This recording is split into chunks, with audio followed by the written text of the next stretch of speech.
বিসমিল্লাহির রহমানির রহিম।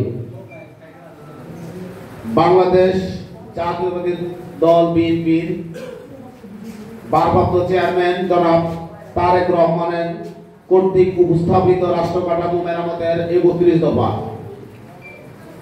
কোচ উপজেলা জাতীয়তাবাদী কান্ডারি আমার আপনার নেতা জননেতা জনাব মোশাররফ হোসেন মিয়াজি ভাইয়ের নির্দেশে কোচ উপজেলা ছাত্র দল, যুব দল, স্বেচ্ছাসেবক দল কর্তৃক আয়োজিত যে প্রোগ্রামটি পুরা কোচুয়া ইউনিয়নে চলতেছে, কোচুয়া উপজেলা চলতেছে, তারই ধারাবাহিকতায় আজকে কোচুয়া উপজেলার ৮ নং ইউনিয়ন কাদলার কোচুয়া উপজেলা জাতীয়তাবাদী স্বেচ্ছাসেবক দলের কর্তৃক আয়োজিত অনুষ্ঠানে উপস্থিত রয়েছে আজকের অনুষ্ঠানের সম্মানিত সভাপতি স্বেচ্ছাসেবক দল ৮ নং কাদলা ইউনিয়নের সভাপতি সফরুল্লাহ ভাই, প্রধান অতিথি হিসেবে উপস্থিত আছে আমাদের স্বেচ্ছাসেবক দলের সিনিয়র সহসভাপতি দেওয়ার হোসেন, উপস্থিত আছেন সহসভাপতি মহসিন ভাই, যুগ্ম সাধারণ সম্পাদক ফয়সাল, উপস্থিত আছে বাংলাদেশ জাতীয়তাবাদী ওলামা দলের সাধারণ সম্পাদক মহিউদ্দিন আজাদ ভাই এবং যুব দলের সম্মানিত ভাই ও আমাদের ওয়ার্ড আজকে ৮ নং কাদলার ইউনিয়নের অন্যান্য নেতৃবৃন্দ সহ ইউনিয়ন পর্যায়ের নেতৃবৃন্দকে বাংলাদেশ জাতীয়তাবাদী স্বেচ্ছাসেবক দলের পক্ষ থেকে জননেতা জনাব মোশাররফ ভাইয়ের পক্ষ থেকে জানাচ্ছি শুভেচ্ছা ও কৃতজ্ঞতা। সম্মানিত সুধী, আমরা আজকে তারেক রহমান ২০২৩ সালের ১৩ জুলাই রাষ্ট্র সংস্কার, রাষ্ট্র কাঠামোর গঠন কিভাবে হবে সেই সম্পর্কে যেই ৩১ দফা দিয়েছিলেন তারই ধারাবাহিকতায় আমরা আজকে ৮ নং কাদলা ইউনিয়নে একত্রিত হয়েছি। এই ৩১ দফায় রাষ্ট্রের, বাংলাদেশ নামক রাষ্ট্রের যত রকমের সংস্কার আছে সেগুলো এটাতে লিপিবদ্ধ আছে। সুতরাং সংস্কার করে আপনারা আর কোনো লাভ হবে না। এই সংস্কার যদি কার্যকর হয়, রাষ্ট্র কাঠামো ৩১ দফা তারেক রহমানের যদি ৩১ দফা কার্যকর হয়, আমার মনে হয় আজকে যারা ইন্টারিম গভর্নমেন্ট সংস্কার করে সময় ক্ষেপণ করছে তার প্রয়োজন হবে না। সম্মানিত সুধী, আমি আপনাদেরই এই এলাকার ছেলে। আমার এই ইউনিয়নটা ছিল আমাদের সাবেক ৮ নং কাদলা ইউনিয়ন, এখন আমরা পৌরসভায় চলে গেছি। আমার বাড়ি কুয়া সেন্টারে। আমি এই স্কুল, এই কলেজে সৌভাগ্যক্রমে একবার আসছিলাম শিক্ষক হিসেবে। আমি এই কলেজের শিক্ষক ছিলাম পরিমিত সুশাসনে ২০২০ সালে। পরবর্তীতে আমার অন্য জায়গায় চাকরি হওয়াতে আমি চলে গিয়েছিলাম ঢাকায়। আজকে আমি আপনাদের সামনে এখানে উপস্থিত হয়েছি। আমাদের জননেতা জনাব মোশাররফ হোসেন মিয়াজি ভাই আমাদেরকে পাঠিয়েছে ৮ নং কাদলা ইউনিয়নের প্রত্যেকটা ঘরে ঘরে, প্রত্যেকটা ওয়ার্ডে ইউনিয়নে এই ৩১ দফা নিয়ে আলোচনা করার জন্য। আপনাদের কাছে আমরা ৩১ দফা পৌঁছে দিব। দেখবেন সেখানে ১৬ নম্বর দফা বলা আছে ধর্মীয় স্বাধীনতার সর্বোচ্চ ও কার্যকর নিশ্চয়তা প্রদান। তাহলে ধর্মীয় স্বাধীনতা যে কার্যকর করার জন্য কি করা দরকার এবং ধর্মীয় স্বাধীনতা আমাদের যে অন্যান্য ধর্ম, সংখ্যালঘুদের ধর্ম আমাদের এই দেশে আছে, আমরা মুসলমান, হিন্দু, বৌদ্ধ, খ্রিস্টান বা অন্যান্য জাতির আমরা ভাই ভাই হিসেবে বসবাস করি। সেই চিন্তা করে তাদের ধর্মীয় স্বাধীনতা কতটুকু হবে এবং আমরা মুসলমান অন্যান্য ধর্মের লোকেদের পারস্পরিক শ্রদ্ধাবোধ কতটুকু রাখতে হবে সেই সম্পর্কিতেও এইখানে বলা আছে।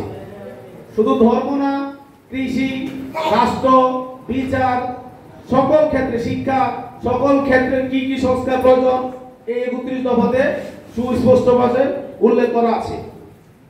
আমাদের কৃষকদের জন্য বলা আছে ২৭ নম্বর দফায়, আপনারা খেয়াল করবেন। এবং এখানে আমরা মোশাররফ ভাইয়ের হাতকে শক্তিশালী করার জন্য এখানে আসছি না আমরা সবাই? আমরা মোশাররফ ভাইকে ভালোবাসি না সবাই? আমরা চাই না এই ৮ নং কাদলায় না, কচুয়াতে যে ভাই ভাবি সমিতি আছে সেগুলো না থাকে। মোশাররফ ভাই যে তারেক রহমানের নির্দেশিত যে কমিটি আছে সেগুলোর প্রচার এবং কার্যকর হোক।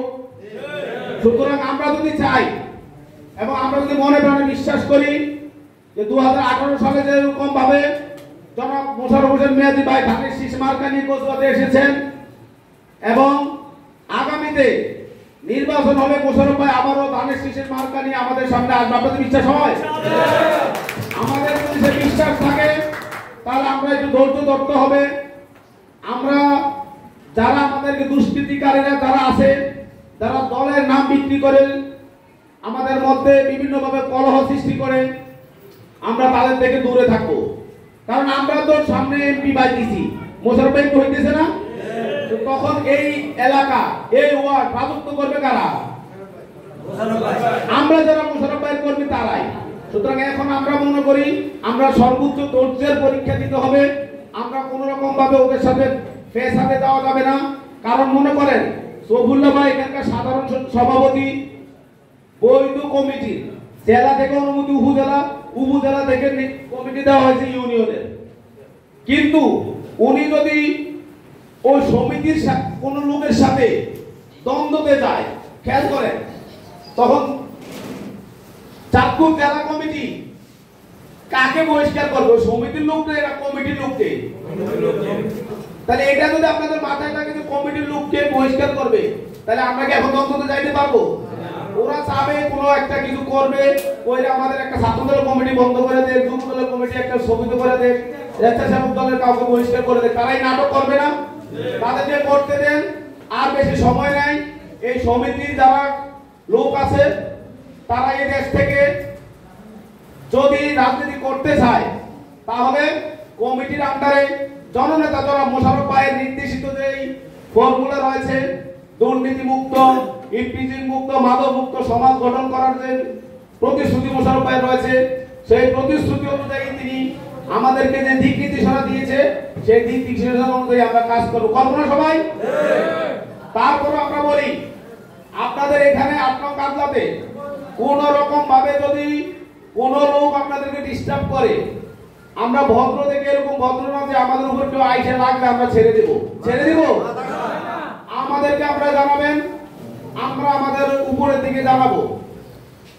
এবং আমি আশ্বস্ত করতে চাই যে এই যে আমাদের এখানে বিভিন্ন রকমের ধরেন পঙ্গু ভাতা, বয়স্ক ভাতা, কৃষি বা কৃষকদের প্রণোদনা, তারপরে বিজিবি চাল, তারপরে অন্যান্য যে সুযোগ সুবিধাগুলো আছে ওরা জোর জবরদস্তি করে নিয়ে যায়। এটাই তো আপনাদের কথা। আপনাদের দায়িত্ব, যারা আপনারা স্বেচ্ছাসেবক দল করেন তাদের দায়িত্ব হচ্ছে আমরা যারা উপজেলার নেতৃবৃন্দ আছে তাদের না, আপনারা আমাদেরকে আমাদের নাম্বার রাখবেন, আমাদের সাথে যোগাযোগ করবেন, সফুল্লাহ ভাইয়ের কাছে আইডি কার্ড দিবেন, আপনাদের কৃষি, সরকারি বীজ, সরকারি সার, বয়স্ক ভাতা, পঙ্গু ভাতা, যে সকল সুযোগ সুবিধা সরকারি ভাবে আসে সেটা আপনি নাগরিক হিসেবে, নট অনলি আপনি পলিটিক্যাল পার্টির লোক এই হিসাবে না, আপনি যদি রাজনৈতিক দলের লোক এই হিসেবে সুবিধা পাবেন তা না, আপনি পাবেন কি হিসাবে? এই দেশের নাগরিক হিসাবে।